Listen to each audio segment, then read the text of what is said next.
Crouching one, go for slipper, mister. Welcome. Crouching one have special message, Mr. General Soreness son. You come, Crouching one, Jim. Rub grapeseed oil all over body. Listen, ancient Payanmanese children's story named Sleeping Beauty. Yes, Crouching one let Mr. Soreness sleep. Then maybe Thursday lunchtime, bang! Wake you up with very big fly kick in ball. It time, Mr. Soreness, son. It time. Start drink rum. Start black shit. Start fly kick on ball. Please win, Mr. General Soreness, son, please. Good luck, your family. Welcome.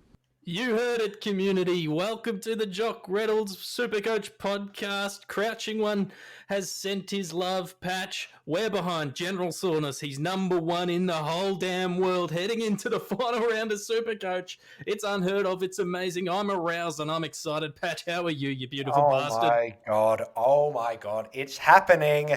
Maybe it's happening. General Soreness is 40 points ahead in front of the fat side at Supercoach Talk. Bunch of other people just jam-packed right in behind him. I think there are 11 people within 200 points of the great man, General Soreness. Mike Hussey still chasing him at number 10. Mike Hussey is still in there in baggy greens. Oh my goodness. It's all happening, as Bill Laurie would say, were he commentating. And we cannot emphasize enough how much we are behind him. How are you, my good sir? I know this is exciting news, but it's been a tumultuous week with just stuff happening everywhere. How are you? Obviously, there's been some big news that we need to address just straight off the top of the show. You know, there's a safe space to get some stuff off our chest. Cade Simpson, that dog. Yeah, I'm not coping well. And if you're listening to this, Blue Abroad did a live show today where people got to go on and talk about Cade Simpson. As I get a bit emotional, you can see my video. You can see my video there. I'll share it when it goes live. I barely got through. I'm actually not okay, and that's okay. It's a dumb thing to get super emotional about as a football player, but Jesus, he's been great for so long. He's been Supercoach relevant. He's been AFL relevant, and I love him, but. Geez, we're bearing the lead. Crouching one, shout out to Telebeats, but Crouching one has come out the Pioneer's jungle. He has sent a message of love to General Soreness. He's behind him. We're all behind him. And look, you know, we've said before that the community is about the community. It's not about individuals. But in this instance, Patch, it's all about the individual. I mean, I feel like this is the 1 week in the community's history that it is kind of just rallying around one individual, and it's General's. I'm not going to say it's General's to lose, but he's up there. He's in first with the last round to go. My goodness, he's as good a position as he could humanly be. That is very true, and you know was always going to take a hell of an effort to get Crouching one out of the jungle, but somehow he's been following along in Myanmar. And yeah, word has got out. He's reached out to us to reach out to General, and I think I can speak on behalf of every single person that has visited this website in the last 5 years when we say, go, you good thing, go. Mate, such is the brilliance of General, and we'll just talk about him for another few moments, probably the whole podcast. Who knows what we're going to talk about? It ain't going to be the longest pod, but it's going to be bloody emotional. This is how brilliant he is. Most coaches saw Sam Doherty in and said, yeah, all right, I'll put him on field. General said, I'm not risking it, mate. The man's had scans during the week. I'm playing bloody Trent Rivers, who's averaged 64 for the year, and he comes out and pumps out a 107. General is great. My God, he is using that captaincy loophole that emergency loophole to great effect. Also the captaincy loophole with big Max Gawn pumping out 150 on the weekend. My oh my, you scroll through his team and God, it's beautiful viewing. Beautiful. It's immaculate viewing. It's immaculate viewing. He's an immaculate man, and he's still got some tricks to play. Look, we're not going to give away any of the secret insights that he's given us, but gee whiz, he's got some plans in the work, I'm sure. Oh boy, does he. But also, Patch, if he doesn't do it, that's okay too.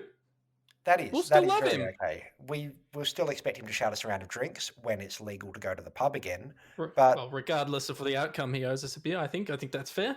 I think that is fair. We probably owe him lots of drinks, but hey. Oh yeah, we'll definitely be the ones buying more of the beers, but he will give us at least one. Yeah. Yes, absolutely. And yeah, even if he somehow drops off the face of the earth, we're still proud of you, General. We are so bloody proud of you, regardless of how it goes this weekend. You beautiful human being. All right. Well, Patch, we'll talk more about General as we move on, but we still got a round of football of Supercoach left to talk about, and we're going to talk about it like we would any other week. We're going to assume people have a trade or two to use, and we're just going to go over. We're going to go over some of the options. Trades. Oh, trades. I remember those things. I remember them. Well, yeah, the General's not the only one with big stakes in the line because it's grand final week in your leagues. It's your last chance to push up the ranking into a semi-respectable number. It's a big week. And for those people that have trades, how, and also let's use them to great effect over the idiots that don't have them left, because what idiot would use all of their trades before the final round? Do as we say, not as we do. Rightio, Sam Doherty, you've mentioned him already. General was brilliant in keeping him off field. Say you've got him, you've got a trade left. What do you look at doing with Doherty? Well, there's a couple of answers, Patch. There's a couple of obvious answers that are a little dull, a little boring for my personal taste.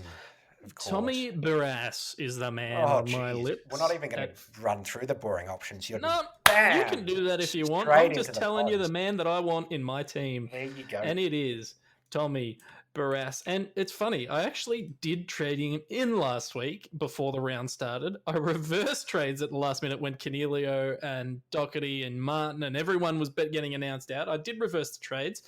I did bring in Josh Kelly, very happy with that. But Tom Barras, I was merely padding there. I wasn't bragging. I was just padding to get his stats up.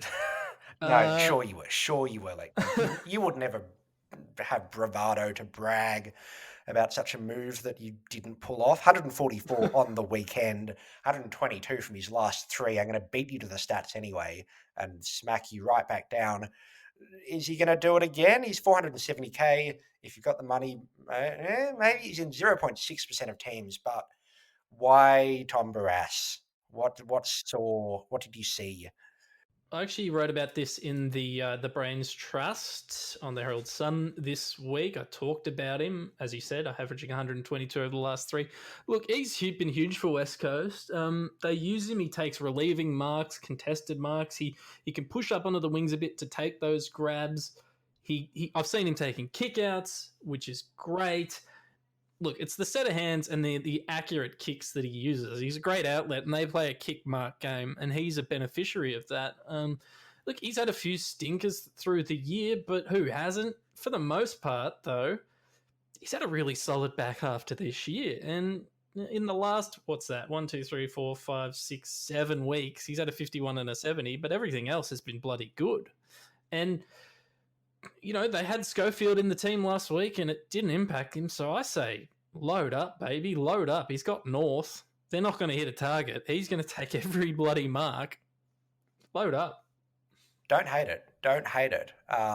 Jack Crisp is the one on my radar for the zany little pod. I know he's in more than 10% of teams, nowhere near the low figures that you've got in Barras, but Crisp has done well the last few weeks. 125, 134, 138. He's just been in good form. He's just been good and not in a huge number of teams. Look through your grand final opponent matchup. If they don't have Crisp, you could do far worse than trying to jump up from Doherty to Crisp at $534,000 dues. Yeah, the frustrating thing is we really talked him up pre-season, but he's burned us for 2 years in a row, and this is the one that he gone bang. So averaging 150, I think that's a great selection, Patch. I think that really is. Caleb Daniel, the other one, a little less interesting. He's in 13% of teams, but guess what? It's Caleb Daniel, averaged over 100 for the year, a 5-round average of 103, and pumped out a 120 on the weekend. He's just Bailey Williams was stealing some of his points a little bit there, but they seem to have worked it out, and he's just an absolute jet this year. What a man! What an absolute man! Best field kick in the competition. Oh, he's very good. He's a very good field kick. Maybe Levi Casbolt slightly better. Well, we're going to Levi already, are we? Is that where we're heading? Oh no, we'll talk. We'll move on. We'll talk about it later. Okay. Daniel Rich. I'm not going to talk about him. I'm just going to say his name and the fact that since I suggested him, I don't think he scored lower than a 90. That's all I'm saying. Can't argue with that logic. Cannot argue with that logic. Luke McDonald is still cheap for someone that's averaging 112 in his last 5 games, and Stephen May is again doing it. Essendon this week, we know Essendon can't hit a target inside forward 50. Stephen May will take 15 intercept marks, scored 122 on the weekend, could maybe double that this week. I don't know. There are a lot of options down back, but I think, without too much of a doubt, you need to trade Doherty out of your side. Potentially to his teammate Jacob Weeding if you want to make a little bit of cash as a bit of a YOLO move, 5-round average of 90, and he's only 415k. So if you needed a little boost, or you know what? Speaking of YOLO moves, Cade Simpson, mate. I was about to say. He deserves it. 3-round average of 93. 5-round average of 87. He's under 400k. He bloody deserves it. He's going to don the sleeves for one last time. Community, you pick him, you trade him in. He's going to be a fucking jet this week. One last ride. As you've been saying for the last 3 years, this is truly the last ride for Cade Simpson. And hey, no Doherty. He could be playing in Doherty's role. He could be lapping those points up. Lapping points up is not a thing people do, but I'm excited. I'm excited by the potential against Brisbane for Cade Simpson to ton up in his final game while wearing sleeves. Man, it's tough. If Bryce Gibbs can have 27 in his last game or whatever he had, then Cade Simpson's going to have 40. That's the power of sleeves. It is the power of sleeves. He's a jet. I think just a blanket thing we should say as well, I don't think we're going to be suggesting rookies, are we? Like if they're playing, trade them in if you needed cash. Guess. But sure. You know, if they're playing, their price is ruined for next year. So, like... Yeah. Yeah, well, speaking of YOLO moves, Lake Dog, you mentioned one in the Brains Trust article on the Herald Sun website. Not only did you suggest potentially bringing this man in, but you also suggested you could captain him if Gary Ablett Jr. is back against Sydney, Lake Dog. He's the GOAT, baby. He's the GOAT. It's his last regular season fantasy game. It's his last fantasy game for us. Unless by some miracle he plays on next year, but I doubt that's going to happen. But guess what, Patch? Guess fucking what? I use the F word. He used the F word. Higo would be most disappointed. Well, speaking of, actually, before we talk about Gary Ablett, I've actually got a message just come through from Higo. Hang on. Let's see what he has to say. What? Yes, the significance of the community's own Mr. General Soreness cannot be understated. Just as the branches of the sacred Hokura tree in Akusu, Japan, provoke great inspiration, may your win, General Soreness, be our win. Okushi no kami ni asutu soro. I greet the God within you. Go well, my friend. Go exceedingly well. What a man. What a man. What a majestic human. Jeez. This podcast is 70% smarter just from that message coming in for the great general. Gary Ablett, Patch. Gary Ablett. Speak to me, Lake Dog. Sydney is a special side for the great man himself. Look, he speaks for himself. His history speaks for itself. He's the GOAT. He plays against Sydney. He's going to come out. He knows fantasy coaches are going to be watching him. He averages 125 a game against Sydney, and he once scored 254 against them. 254 points. In one game. One game. And there was another guy called Luke Ablett. I think it was Luke Ablett in that game who scored like 12. So tell me what happened. He is an amazing human being. And I'll tell you what, if he's playing this weekend, you bring him in your forward line, you put the captaincy on him, and you bloody thank me at the other end. Just do it. Just do it. Shows he's still got the potential to score this year. Scored 130 in round 2, 97 against Brisbane in round 6. Even without plonking him in the goal square against Sydney, he could kick 6. If they let him up through burst in the midfield, he could still kick 6 and then have 30 touches to go with it. He could score 254 points. What have you got to lose? It would be the ultimate power move in your league to bring in Gary Ablett. Why do you mention that, Patch? Oh, no reason. Not like I've done it in a keeper league that we're playing off against each other in this very weekend. Gary Ablett will be lining up for the potatoes. Irrelevant. It would be if you want to do as I do for once, not do as I say. Bring him in. Bring in that flex. Just show your opponents you mean business. You're not mucking around. All right, let's look at some other forward line options. Let's assume you don't have cash. Liam Ryan, we talked about him last week. Pumped out another 119. He's still cheap, 422k. Blake Acres, 440k, averaging 120 over his last 3. Devon Smith is averaging 100 over his last 5. Do not mention that cursed name. It makes me so angry because I'm going to look at him next year. I'm going to look at him. Oh, you're not, are you? You're not going to do it to yourself. Don't. Oh, that dog. Patch, do you have any sage advice for the forward line? Preferably a cheapie. I know a lot of people have traded in Jack Buckley, but I think I read today that he's had delayed concussion symptoms, so I'm unsure if he'll actually play, which makes life hard. Not ideal. Not ideal in the slightest. If you don't have the big O, 418,000, scored 104 on the weekend, will go up against De Koning and Levi in the ruck this week. And speaking of Levi Casbolt, the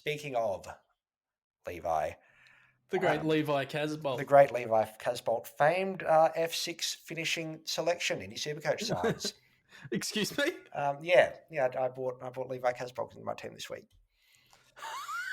I brought Levi Casbolt into my. It's 2020 and everything has gone wrong. I had no cash left. I had one trade. Like I can't even remember who the forward was that had been dropped or whatever. I had 289k to bring in a forward, and my options were Levi, James Stewart, Stephen Motlop. They scored the same, by the way. They did score the same. Stephen Motlop, who scored Stuffle, and like Josh Corbett. They were my options to bring in this week. And Levi got the nod, baby. Well, if anything, I brought in Charlie Cameron, and he scored less than Levi Casbolt. There you go. If that makes you feel better. It does. It does indeed make me feel better. I would have hoped Levi could have kicked 160, scored 160, kicked 16 against the Crows, but Carlton had the misfortune to lose on the weekend to Adelaide, which didn't see that coming. Every Carlton supporter did. I mean, you did call it about 6 weeks ago. You just expected it to be their first win, not their third. Yes, I did. But I did know that they would win. It's science. It is science. So Levi, don't trade him in for the love of God, but he likes playing the Lions. I'll just put that out there. He likes playing the Lions. Don't talk anyone else into this madness. Don't do it. No one else is going to do that. No, don't even put the idea in their heads. Even if you've got $288,100, trade in anyone else other than Levi, please. Oh, let's talk midfield, Patch. Oh, somewhere where there's points, thank God. Somewhere. Tim Kelly. Yeah, good at football. He's cheap. Obviously, Patch, everyone should buy the best player they possibly can, right? Yeah, and if they're a pod, even better. But we're going to look at players that are affordable because we suspect some people are going to have issues to fix without a lot of cash to do so. Yes, I think that's a safe assumption based on no anecdotal evidence between the two of us and our sides. Yes. Tim Kelly, 460k, 180 on the weekend. He's going to do it again against North. He's going to do it again. He should be a trade-in target. Yep. He should be a VC target. Absolutely. looking around the 500k mark, a little bit more expensive. Took Miller has Hawthorn on the weekend, 122. I was big on him earlier in the year. Didn't jump on board and probably was justified in not doing that. Average 106 for the year. 509k Hawthorn this weekend. He could go big. He could score 130, could score 140. Luke Parker, about the same price point, 136 on the weekend. Got his mojo back. And Hugh McCluggage is the other one with Carlton to come. Loves beating up on the smaller sides. And if he can kick between the big sticks, could score a big old score. Yeah, JPK, another one in this price bracket, 127 on the weekend, averages 100 against Geelong. He's a man to look at. If you wanted to bring in a huge gun, and we actually got a message on the Facebook page. I'm actually going to bring up who sent the message when I can. Feel free to fill for me while I struggle with this. Awful. Hugh messaged us on the Facebook page. He said, if there's someone you want to bring in this week, and captain, Marcus Bontempelli. And I agree. Marcus Bont has had, since round 6, 2 scores below 100, 96 and 87, and a shitload above 100, including a 199 and then a 161 on the weekend. If you've got the money, bring him in. For those playing along at home, 199 and 160 odd are big numbers. Big is good. Big is good. Big is quite good. Speaking of the opposite of big numbers, the person I'm about to suggest scored 0 this weekend and caused a lot of people a lot of grief. But Stephen Gnigliog will be named this week. Don't do it to him. Surely he's got a point to prove coming back. Surely he's got to get 40 and kick 3 goals and inspire his side to a win. Surely, mate. Does he even get back into that side? Gee whiz, he's a spud. I mean, look, Tom Green was good, but he's the captain. I don't know. Maybe Tom Green has some serious beast calculator numbers next to his name. Absolutely. I reckon if you started a midfield, getting tangent on here, I reckon if you started a midfield next year of Sarong, Rowell and Green, you could do far worse. Chuck in a Walsh. Chuck in a Walsh. Why not? Yeah, speaking of Sam Walsh, Dog. Speaking of Sam Walsh, if you can get him in, should you get him in? We spoke about him a bit last week. Good at football. He's very good at football. Had a little bit of a down game, but guess what? He was the only player who showed up in the first half for the most part. He's played Brisbane once before and he scored 141 points against them in his 12th game. It's science. Just bring him in. Jared Lyons, another one. If you've got some cash to splash, $576,000 dues in stuff all teams, averaging 115 for the year and nearly 130 over his last 3. Pumped out 132 on the weekend. Has Carlton this week. Good player. Good player, Tom Rockcliffe, by the way. You shut me down last week. Scored 142. I'll shut you down again. I'll bloody shut you down again. Don't do it. Josh Dunkley we mentioned last week as well. Look, community... I mean, do we need to get super in-depth with this patch? Pick good players. I've suggested the YOLO players. That's all I've got. There we go. I mean, yeah, look at your matchups, look at your cash leagues, figure out who your opponent doesn't have, exploit that if you've got traders left. If you don't have traders left, I'm unsure why you've listened this far into this podcast, but hey, we're happy you're here. We're just glad that you're a part of it. Yeah, speaking of a part of it, we've had another old mate. I'm just getting a message through from another old mate. Surely you don't mean Wayno's. Surely you don't mean Wayno's sent something in. Hang on, let me just see. General mate, I'm Jock Reynolds here, old friend. Look, I live in the bush these days, but I've just been delivered a telegram, and I heard the news that you're going into the last round, winning bloody Supercoach now. You may or may not know that I've taken to writing bush poetry and prose in my time away from the game, and I've penned this for you, son.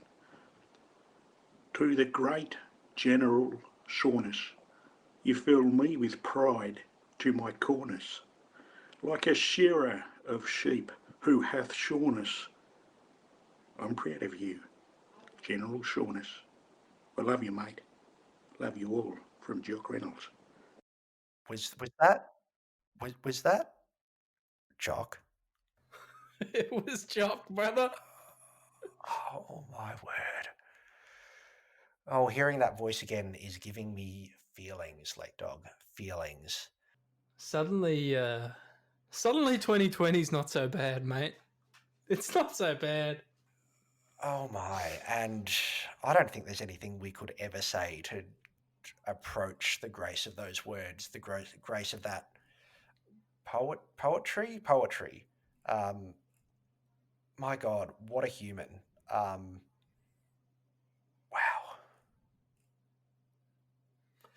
I think we can leave it there, community. I think we can leave it there. We'll wrap it up by saying, we will, if General does get up, we will hopefully have him on for a pod. We'll be kicking around on the internets here and there, but look after yourselves. Look after yourselves in the Supercoach sense. Bring in the good players, bring in some YOLO pods, have some fun with it, and look after yourselves in the real sense of there's still real life happening. We love you all. Thank you all for listening to everything we've done this year. From those of you that were back in J-Roll to still here now for some reason, you've been blessed now with the payoff. But goodness gracious me, Lake Dog, what a season of Supercoach it's been. It's been a bloody amazing one. By the way, community, if you listen this by the way, community, if you've listened this far, keep an eye on your podcast feeds over the next day or two. That's all I'll say. Just keep an eye, have a look, have a watch. Have a gander. You're not going to want to miss it. God, I'm sad and happy. You've said too much. It's what a week. What a week. We're farewelling some legends, hearing from some old ones, and it's emotional. It's an emotional time of year, Lake Dog. It's an emotional time of year, community. Yes, Lake Dog. I'm sure we'll touch base again. I don't know what the off season looks like yet at this stage. Maybe we'll do a grand final wrap, but in case I don't hear from you again anytime soon, Patch, you're a bloody beautiful human, and I've had a pleasure doing the podcast with you this year, as I have with all the lads. Damo, Baz, Daddy Matty, Foz Daddy, Kev. Everyone's been bloody great so far. Clarky. Clarky carried us through J-Rail. Tatooine correspondent Clarky. It's been a wonderful year. Everyone who's commented on the site, I'm not going to go through names individually, but you're all wonderful humans. Lake Dog, none as wonderful as yourself, though.